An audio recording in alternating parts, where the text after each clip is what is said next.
సంతానలేమి సమస్యకు చక్కటి పరిష్కారం చూపిస్తున్న Ria fertility test baby center CN hospital Kurnool. Krishna జిల్లా ఆలూరు మండలం హొలిబేడు గ్రామ సమీపంలో ఘోర రోడ్డు ప్రమాదం జరిగింది.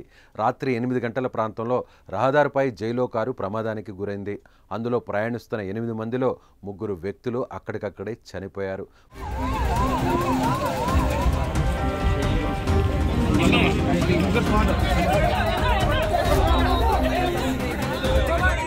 బాధితులు బళ్ళారి నుంచి ఆదోనికి వెళ్తుండగా టైరు పంక్చర్ కావడంతోనే ప్రమాదం జరిగినట్లు సమాచారం.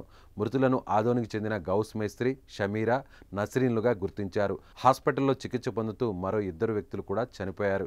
2 పిల్లలు స్వల్పంగా గాయపడ్డారు. మృతుల్లో ఒక మహిళ ఉండగా మృతులు ఆదోని వాసులుగా పోలీసులు గుర్తించారు. ప్రమాదం జరిగిన ప్రదేశంలో మృతదేహాలు చెల్లాచెదురుగా పడి ఉండడం స్థానికులను కలిచివేసింది. క్షతగాత్రులను ఆదోని ప్రభుత్వ ఆసుపత్రికి తరలించారు. ప్రమాదం ఎలా జరిగింది అనే విషయంపై పోలీసులు ఆరా తీస్తున్నారు.